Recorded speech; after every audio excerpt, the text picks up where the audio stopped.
नमस्कार दोस्तों, उषा की आवाज़ चैनल में आप सभी का स्वागत है। हमारी आज की कहानी है विधवा। देखो पल्लवी, मैं बता देती हूँ, पूनम ना तन्वी की शादी में हर मांगलिक कार्य में आगे आगे नहीं रहेगी। माना वो तुम्हारी बहुत अच्छी सहेली है, पर है तो विधवा ना। और पल्लवी, तुम भी तो नहीं चाहोगी ना कि तन्वी की शादी में कुछ ऊंच नीच हो। आखिर तन्वी बेटी है तेरी। कड़े शब्दों में सासू माँ ने बहू पल्लवी को हिदायत दी। जी माँ जी। बस पल्लवी इतना ही तो बोल पाई थी अपनी सासू माँ से। वह एक अजीब सी असमंजस की स्थिति में फंस गई थी। एक तरफ उसकी बहुत प्यारी सहेली पूनम, जो हर सुख दुख में पल्लवी के साथ खड़ी रहती है, और उसकी गलती भी क्या है। सोचते सोचते पल्लवी ना जाने कब अतीत की स्मृतियों में खो गई। उसे पता ही नहीं चला। कॉलेज में हम 4 बेस्ट फ्रेंड हुआ करते थे, उसमें से पूनम भी एक थी। हम चारों में सबसे धनी और प्रतिष्ठित परिवार की इकलौती लड़की पूनम के क्या ठाठ थे। कॉलेज में जब बस से उतरती थी, कुछ लड़कियां तो उसके ड्रेस पर ही नजर लगाए रहती थी कि आज कौन सा ड्रेस पहना होगा पूनम ने। इतनी संपन्नता के बाद भी पूनम बहुत व्यवहारिक थी और हम सब सहेलियों के लिए तो बहुत प्यारी थी।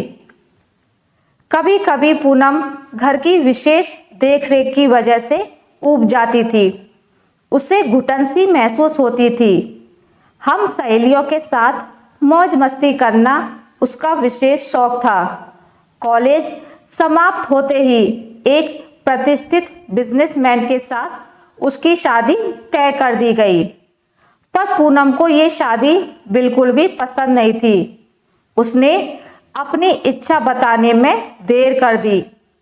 इस बीच उसके घर वालों ने शादी की तारीख भी निकलवा ली थी। इतने बड़े प्रतिष्ठित धनाढ्य परिवार की बात थी, तो बात उनकी इज्जत और सम्मान पर आ गई थी। और इधर पूनम भी किसी भी स्थिति में अपनी जिंदगी के साथ समझौता नहीं करना चाहती थी। इसलिए पूनम ने अपनी पसंद के लड़के लकी से शादी कर ली और घर छोड़कर चली गई। शुरू में सब कुछ ठीक ठाक चलता रहा। धीरे धीरे पूनम को आभास हुआ कि लकी नशे का आदी हो गया है। पूनम परेशान रहने लगी, क्योंकि उसने अपनी पसंद की शादी की थी, इसलिए कोई भी साथ देने को तैयार नहीं था। बस एक पूनम की माँ ही थी जो हर पल और हर हाल में पूनम के साथ थी। माँ की सहायता से पूनम ने लकी को नशा मुक्ति केंद्र में दाखिल करवाया, जहां उसमें सुधार भी होने लगा था। पर इसी बीच हार्ट अटैक से लकी की मृत्यु हो गई। अकेली पड़ चुकी पूनम लौटकर मायके में मां के पास आ गई और अपना पार्लर शुरू किया। कड़ी मेहनत, लगन, परिश्रम और कुशल व्यवहार से पूरे शहर में नामी पार्लर के नाम से पहचान बन गई। आधुनिक तरीके और स्वच्छता को विशेष महत्व देने वाली पूनम ने नंबर 1 की ब्यूटिशियन के नाम से अपनी पहचान बना ली। अरे पल्लवी, कहाँ खो गई?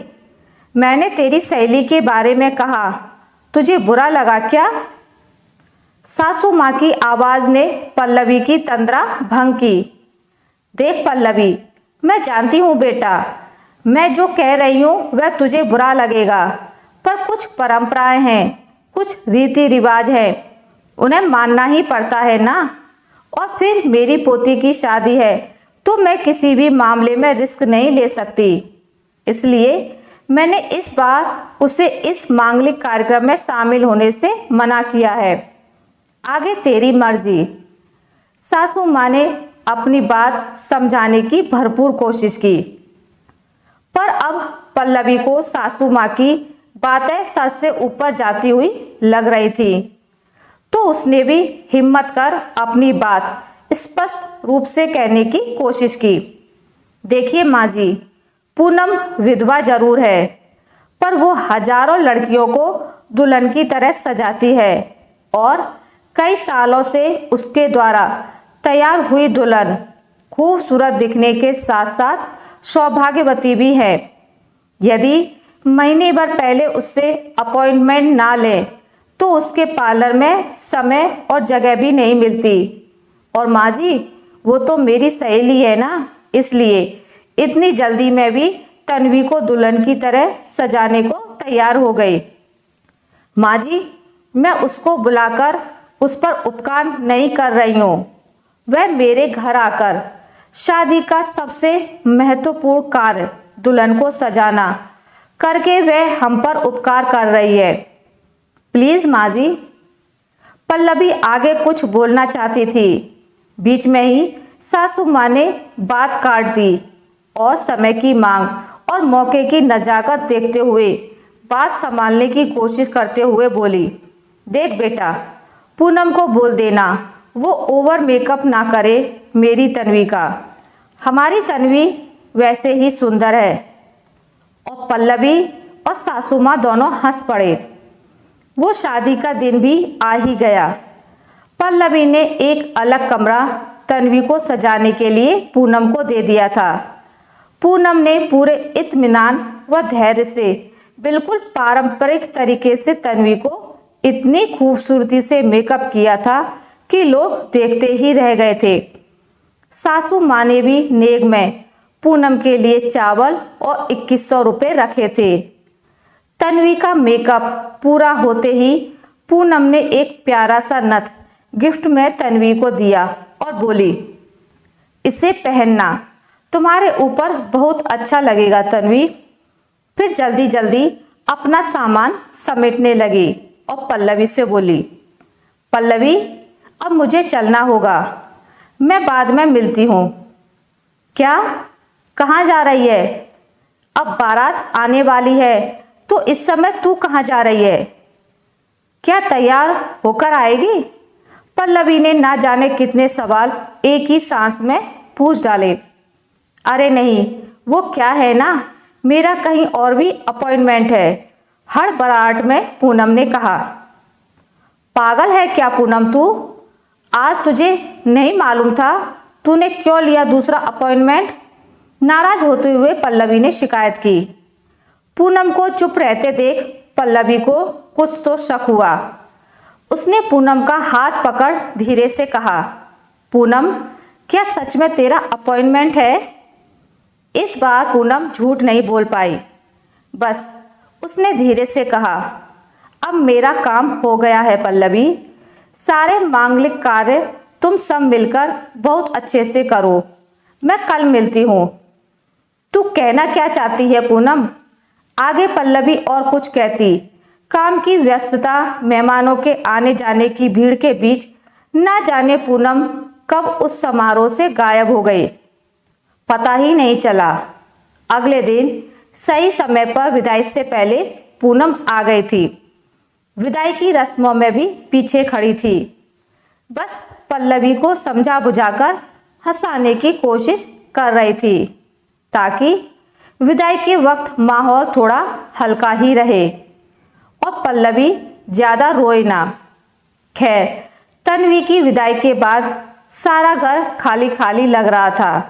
थकान और नींद के चलते जिसको जहां जगह मिली सब लेट गए। इसी बीच सासू माँ ने आकर धीरे से कहा, पूनम, तू कल शादी में नहीं थी बेटा, कहीं उसके पीछे का कारण मैं तो नहीं? बेटा, यदि मेरी सोच तुझ तक पहुंच गई हो और तुझे बुरा लगा हो तो मुझे माफ करना। दरअसल सासू माँ को लगा शायद मेरे कहने पर पल्लवी ने उसे मांगलिक कार्यों में सम्मिलित होने से मना किया हो। अरे आंटी, आप ये क्या कह रही हैं? तन्वी मेरी भी तो बेटी है और मैं उसका कभी अहित चाहूंगी क्या? और एक बात बताऊं आंटी, मैं विधवा जरूर हूं पर हर रोज दुल्हन सजाती हूं। हाँ, इस बात का जरूर ख्याल रखती हूँ कि काम खत्म होने के बाद वहाँ से अलग हट जाऊं। वैसे मैं ये भी अच्छी तरह जानती हूँ कि ये सब सिर्फ कुरीतियाँ और निरर्थक धारणा है जिसे अब तोड़ना जरूरी भी है। कभी कभी डर भी लगता है। यदि जाने अनजाने में कोई भी कहीं भी कुछ भी अमंगल हुआ तो जिम्मेदारी एक बार फिर हम जैसी विधवाओं के ऊपर आ जाएगी। और थोड़ा डर भी लगता है, जो मेरे साथ हुआ भगवान ना करे किसी के साथ हो। कहते कहते पूनम की आंखों में आंसू थे। सासू माँ अपनी सोच और पुरानी कुरीतियां, जिसे आंख बंद कर विश्वास कर लेने और बढ़ावा देने पर शर्मिंदा महसूस कर रही थी। वहीं पर पूनम की समझदारी व विवेकपूर्ण जिम्मेदारी को निभाने की कला की कायल भी हो चुकी थी। वह पूनम की प्रशंसा करते नहीं थक रही थी। सच में कुछ रीति रिवाज परंपराएं ऐसी हैं जिन्हें हम अशुभ बताकर आंख बंद कर विश्वास कर लेते हैं। माना कभी किसी परिस्थिति में कुछ ऐसी घटनाएं घटित हुई होंगी, पर उसे लकीर का फकीर बन आंख बंद कर हमेशा के लिए एक रेखा खींच देना कहाँ तक उचित है। कभी कभी परिस्थितियों की यथार्थता देखते हुए निर्णय लेना चाहिए। आशा करती हूँ आपको मेरी आज की कहानी अच्छी लगी होगी। अगर आपको मेरी कहानी अच्छी लगी है तो इसे लाइक करें, ज़्यादा से ज़्यादा शेयर करें, और अगर आप मेरे चैनल पर नए हैं तो इसे सब्सक्राइब करना ना भूलें। मिलते हैं एक नई कहानी के साथ, तब तक के लिए नमस्कार।